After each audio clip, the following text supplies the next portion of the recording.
Welcome back, guys. Today we want to conquer or continue conquering subroutines. So it's important here that I reiterate again that to keep these videos as short as possible. Sometimes I know I talk a lot, I make a lot of points. Today I want to make that a bit briefer and only look at one thing, and then in the next video we look at another. So the one thing we're going to look at this lesson is maintainability and why we might use subroutines to help maintain our code.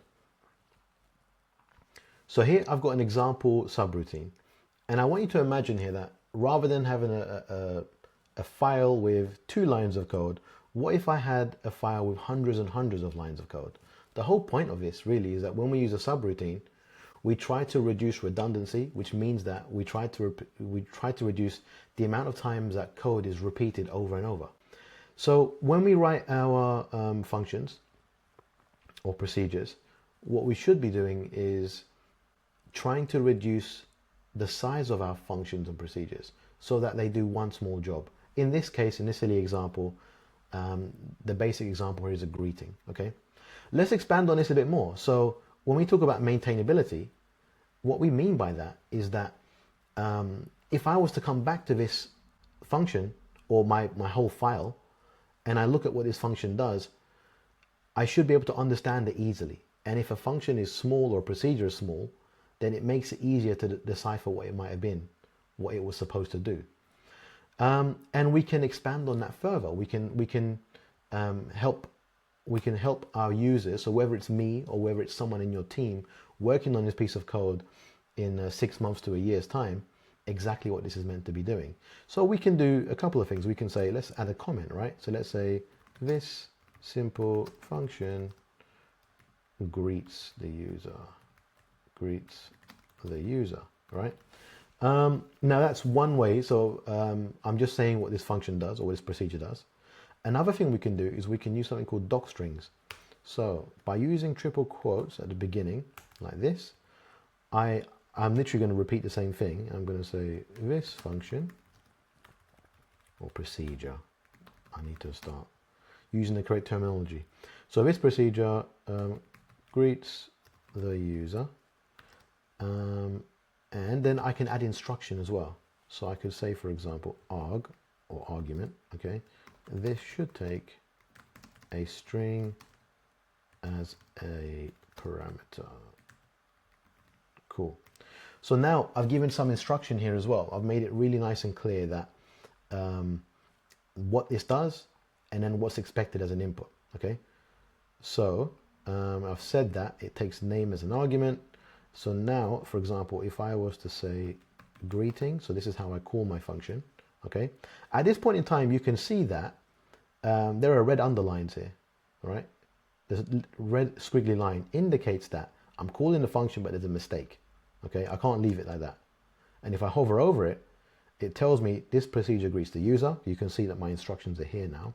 And this should take a string as a parameter. Okay, and at the top here it's saying an argument missing for parameter name. So the reason why it's got a red squiggly line is because I don't actually have a name in here. So let's add one. Let's add rude boy as the name. Right, now that red squiggly line is gone. Okay, so that's another way of doing, some kind of maintainability. And obviously when you're working as part of a team, then you agree to, for example, how instructions and how help is given. I can go further now because I've got this docstring. Let's comment this line out for a second.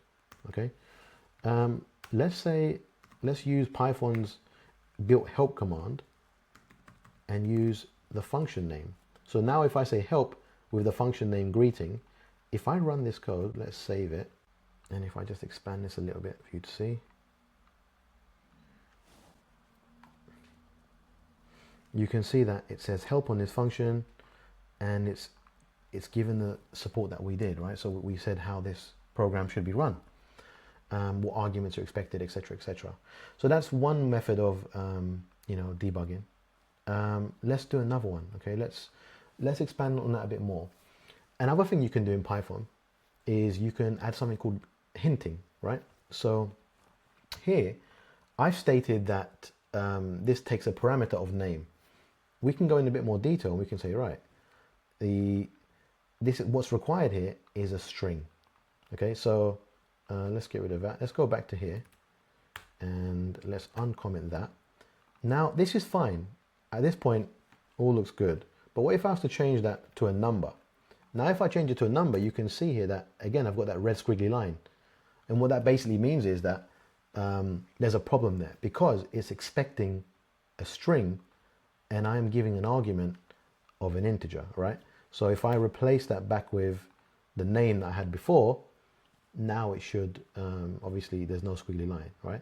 And we can do one more thing. We can also say what our output should be. So we could say, like, we're expecting an output of a string as well. Obviously, the reason why that's red squiggly line at this point in time is because our program doesn't actually return, it only prints. So in this case, this is not a function anyway, so there's no return, it's just a procedure. Okay, let's turn that into a function. Let's call it length of name. Oops. Length of name, and let's get rid of greeting here.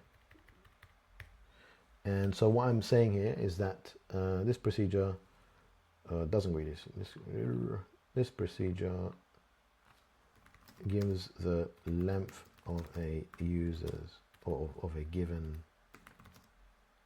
name, okay, for example. And what we want to do, let's take that, let's copy that, let's put that there, and let's save that as length of name. So now we're storing what's going to be returned as a variable.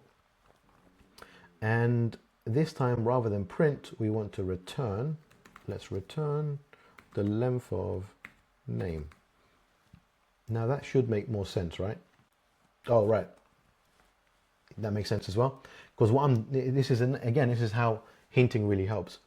Because I'm returning the length of name, and that's red squiggly line, because I've said that what should be returned should be a string, and obviously this is now an integer. So now I can change this to integer. So now the program is expecting for an integer to be returned, but a string to be given, okay?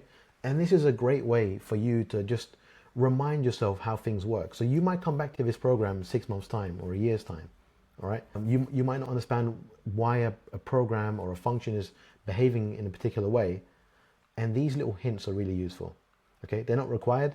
You don't need to know that for your exam, but it's extremely useful for you to be able to, you know, when it comes to maintaining your code.